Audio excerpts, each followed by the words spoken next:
Saat ini, tren mobil di dunia sedang marak dengan kendaraan berjenis crossover, dan Honda punya HR-V sebagai wakilnya di segmen ini.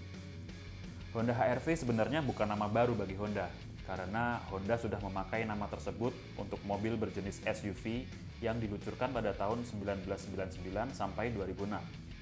Dan generasi terbarunya kini beralih ke segmen crossover atau RSUV dengan memakai Honda Jazz sebagai basisnya. Honda HR-V terbaru ini pertama kali diperkenalkan di Tokyo Motor Show pada bulan November 2013 dan dikenal juga sebagai Honda Vezel. Mobil ini mulai dipasarkan di Jepang di bulan Desember 2013. Sedangkan untuk di Indonesia, HR-V muncul perdana di Indonesia International Motor Show 2014.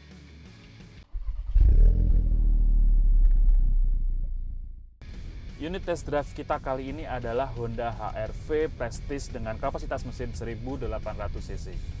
Berbeda dengan yang pernah kami review sebelumnya, yaitu Honda HR-V dengan kapasitas mesin 1500 cc. Untuk eksteriornya sendiri, si Prestige ini tidak jauh berbeda dengan yang 1500 cc. Meskipun dia mendapatkan beberapa penambahan fitur yang lebih mewah, seperti misalkan LED DRL, lalu lampu proyektor dengan fitur auto leveling. Untuk velgnya sendiri dia memakai velg berukuran 17 inci dengan two-tone color dan sudah terdapat cakram di keempat rodanya. Selain itu ada lagi panoramic sunroof dan antena berbentuk shark fin. Kesan pertama yang kami rasakan saat masuk ke kabin dari Honda HR-V Prestige ini adalah mewah.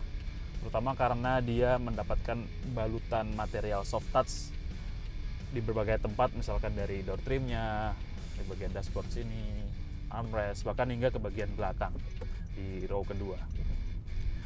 Nah, head unit dari HR-V Prestige yang masuk ke Indonesia, dia menggunakan produk aftermarket. Padahal untuk di luar negeri, dia sudah indes. Meskipun demikian, head unit aftermarket ini cukup mumpuni karena dia mempunyai juga berbagai fitur. Salah satunya adalah misalkan phone mirroring yang kalau di Innova terbaru seperti Miracast lah istilahnya, dia bisa dihubungkan melalui kabel HDMI ataupun USB yang terletak pada glove box di sebelah sini. Oke. Untuk pengaturan AC-nya,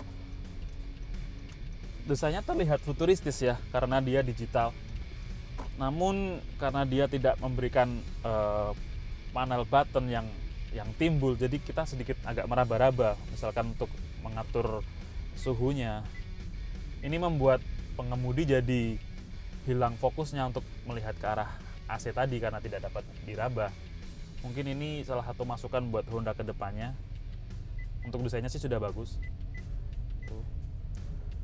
Beralih ke setir, dia di bagian kiri ada audio switch steering standar ya. Lalu di bagian kanannya ada pengaturan cruise control yang berguna sekali, membantu sekali jika Anda sedang berada di jalan tol atau jalan bebas hambatan.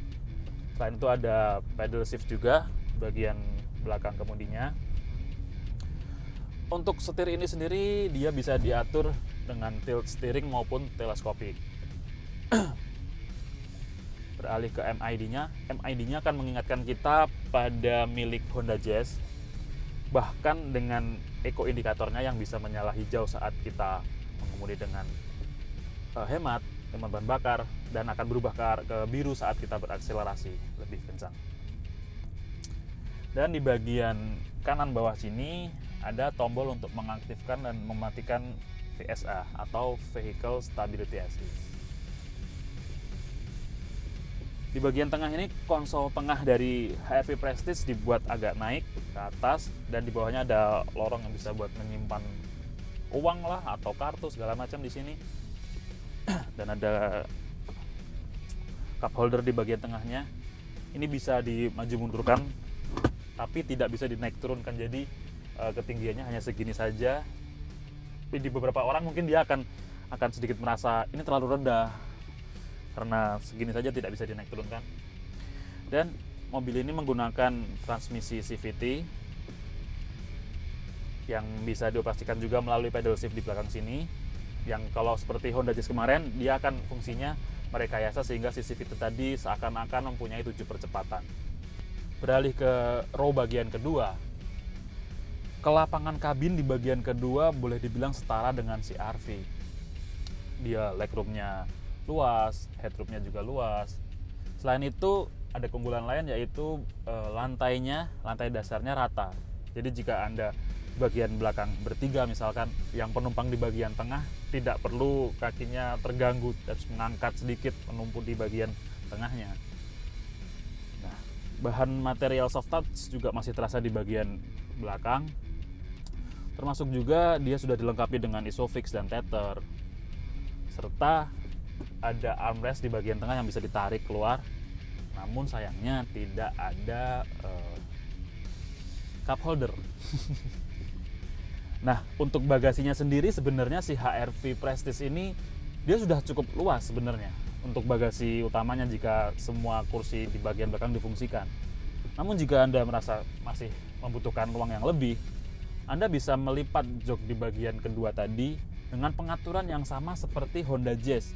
Karena ini memakai basis yang sama dengan Honda Jazz, maka dia dibekali juga dengan fitur Ultra Seat yang ada pada Honda Jazz, yang bisa Anda lihat juga pada video berikut ini.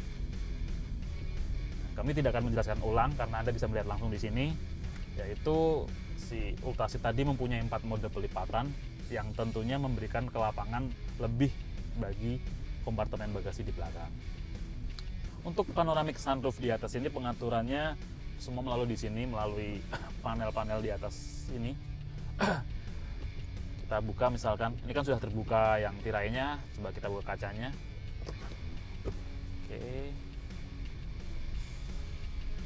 Memberikan pencahayaan lebih di siang atau sore hari, memberikan udara juga.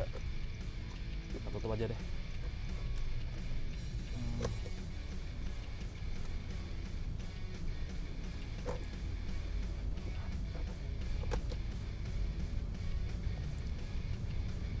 Saat mengendarai mobil ini, Anda awalnya mungkin akan berpikiran bahwa feel-nya akan sedikit seperti Honda Jazz karena dia menggunakan basis yang sama dengan Honda Jazz. Tapi ternyata tidak juga, karena settingan suspensi dari mobil ini boleh dibilang lebih kaku daripada Honda Jazz. Jadi masih lebih empuk Honda Jazz, tapi lebih mantap handlingnya mobil ini daripada Honda Jazz menurut kami.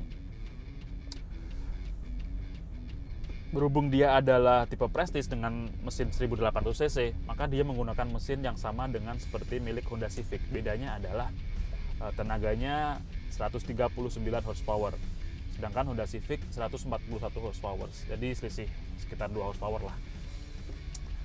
Untuk sensasi berkendaranya sendiri, selain lebih kaku, sebenarnya ya tidak ada yang spesial juga sih untuk akselerasi dari mobil ini. Meskipun kami mencoba pindah ke mode dengan pedal shift-nya, semuanya biasa saja, tidak terlalu spesial. Oke, kembalikan lagi sini. Untuk fitur keamanannya, Honda HR-V Prestige ini boleh dibilang sudah cukup lengkap. Terutama dia mendapatkan 6 buah airbag, lalu ada isofix dan tether seperti yang sudah saya bilang tadi. Dia juga ada vehicle stability assist.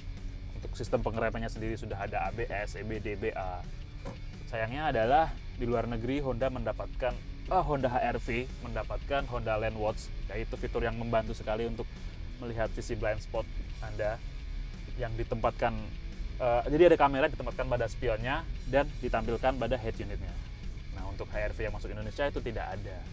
Kalaupun ada, mobil yang harganya sudah 350-an juta ke atas ini pasti akan lebih mahal tentunya kan. Jadi itulah yang Anda dapatkan, fitur-fitur itu yang Anda dapatkan untuk Honda HR-V ini dengan harga 350-an juta tadi.